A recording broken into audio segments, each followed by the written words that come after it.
morning. So we're going to do a little bit of love reading. I already got the oracle pulled out, and then we're going to pull some tarot. Okay, so let's get into it. Okay, so the first card we have out is forgiveness. So whatever this relationship here is, you might be going through a little riff, some challenging information. Hold on a minute. Let me get that microwave. See, that's a sign there. Now, so there's some forgiveness needed here. Let's see what else is coming up. And now we have self-love. Okay, so this could be stemming from some kind of issue with self-esteem. Maybe you're taking everything to heart here, you know. Sometimes when we don't love ourselves, we see as everybody's out to get us, or we're not lovable, or things like that. We also have retreat. So it could be also that you are needing some time together. Maybe there's too much other things out in the way, like work, family, friends, challenges. So this could be some time, some much needed time for like alone time. You know, go on a date night to spend the day together with no distractions. Maybe even put the phones away, because that can be a big distraction as well. And we also have some reunion of souls. Oh, so I do feel like there's going to be some energy where this is going to pass over.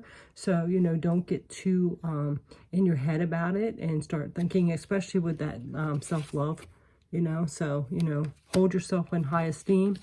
Know that challenges do happen and it's not the end of the world. We do have never make permanent decisions on temporary feelings. So you might be, you know, acting over emotionally, or say something that you'll regret, or walk out.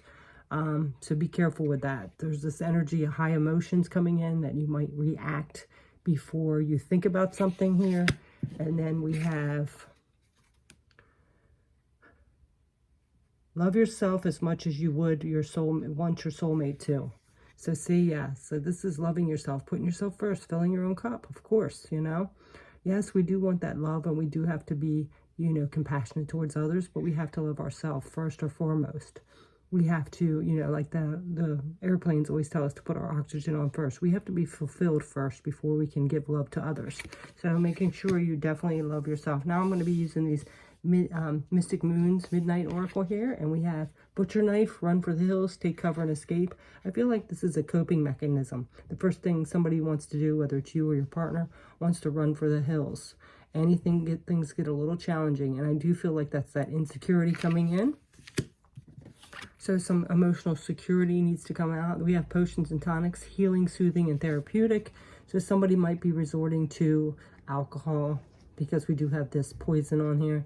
That's not the way. That makes us more fuzzy-minded, you know, in a fog.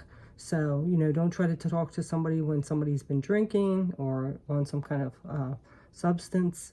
That's not going to go well. Usually we become very impulsive when we drink, and sometimes people get aggressive or angry. So be careful when, you know, if you're planning on having you know, going out for drinks, and then you're going to bring up the conversation, that's not a good time. But I do see like communication needed here, and that self-love. Then we have Monster Bride, Companion, Life Partner, and Mate. So I do feel like for whoever this is somebody that is like a soulmate energy. That doesn't mean that you need to stay with them. Sometimes people have to emotionally mature, or gain that self-esteem, or work through some healing. But whatever this is, this does look like a good connection, but there is some kind of challenging situation here, and I feel like it's some kind of insecurity problem.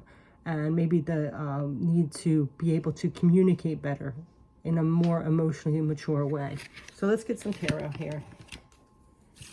All right, so I'm using the Sun and Moon Tarot here. Let's get a couple cards.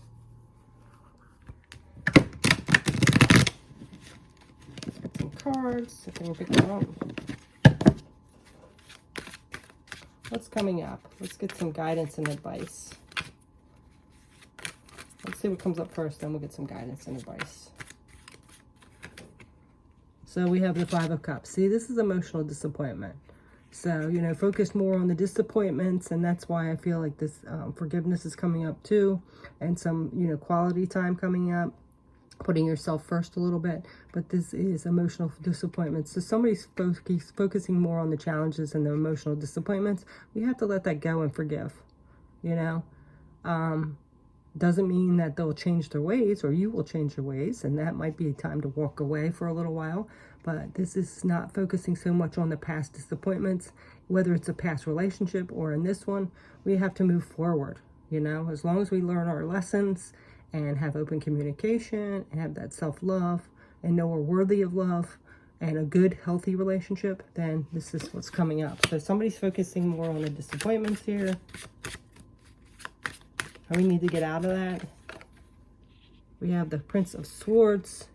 So the Prince of Swords is the Knight of Swords. So this is somebody, again, that's very impulsive. So somebody could have had their foot out the door, ghosted, maybe even cheated, unfortunately, because of something impulsive. Something happened and then they didn't know how to deal with it, so they projected and ran out the door, ran away. That could be that too. So let's go ahead and see what's on the bottom. 8 of Cups. Yeah, see, this is moving away from those disappointments. So this could have been a breakup because of somebody's impulsive action. So let's see what's coming up for the advice. What's the advice for this situation? Okay, so we have the 3 of Pentacles. So this is collaborating together, working together. So I feel like this is, if this is meant to be or going to get back together, this is something that you guys have to communicate or have that open communication, lay your boundaries down, and actually work together. Everybody has strong skills and everybody has weak skills, and that's where relationships work best. Somebody provides their strong skills and pulls the weak skills up of the other person, vice versa. So let's see what else is coming up. You know, nobody's perfect, so let's see what else. Magician, yes, see, this is abundance. So, you know, I do feel like this is an abundant relationship. Look, Poppy's coming in the picture. This is an abundant relationship, but we have to put in the work. We have to work together. It's never easy in a relationship. It's never going to be smooth sailing. And of course, first and foremost, we have to have that self-love and set up healthy boundaries and deal with our emotions, gain that emotional maturity, heal from our past disappointments. Let's see what else.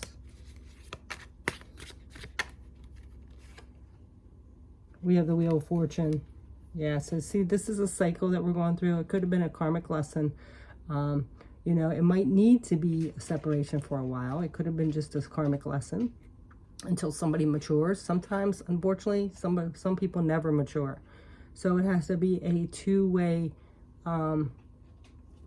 effort here. So whatever it is, that's what the Spirit is telling you. Yeah, they might be a soulmate, but if they're not mature enough or ready for it, then it's not going to work. Or you, vice versa. And then we have the 6 of Swords. So the 6 of Swords, again, is balance. It's, I'm sorry, that's Pentacles. 6 of Swords, again, is moving away from, you know, things that are challenging. So again, I feel like there's some energy here where there's a lot of challenge and a lot of effort to work through. And depending on if everybody's ready to do it, that's what's going to happen. So we also have the 3 of Swords on the bottom. So there is, the universe and Spirit is acknowledging that there has been some kind of pain or heartbreak. Somebody's done something to somebody. And it's all up to you whether this is something that you can forgive.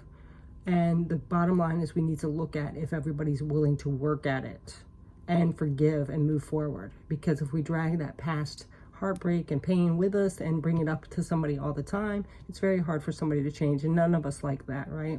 But we also have to put in an effort to actually change, right? So we're going to get one more. It also could have been the third party here with the 3 of Swords. It doesn't have to be. And then we have strength. So, you know, this is tapping into our inner strength and doing it with grace. So the bottom line is here, you have to love yourself first. Love yourself as much as you want a soulmate to love you. Set up healthy boundaries. Know that we're worthy of love and healthy relationships. And forgive, even if the person doesn't change, for your own good. That doesn't mean you need to take them back. But this is, if you do want something to work out, or if you're going to communicate, make sure you're doing it when you're both clear-headed and willing to work at it, because it's a two-way street. And if not, if this person's not ready, your best effort is to walk away. And maybe they'll change and you can come back together. If not, then it was a karmic lesson. And maybe unfortunate, but that's how life goes sometimes. It has to be two willing people to do it. We can't take people's free will. So that's what's coming up. And the last card here is the High Priestess. So holding yourself in high regard, your higher self. Act upon that. And don't tolerate anything less than you deserve. Like, you deserve better. You know, don't think that you don't deserve good. You do. And there's people out there that will treat you that way. So we need to have people in our circle and partnerships that are healed, emotionally mature, and willing to work at things with open communication. All right, so that is your message today. Thanks so much for watching. Have a beautiful Saturday. Take care. Bye.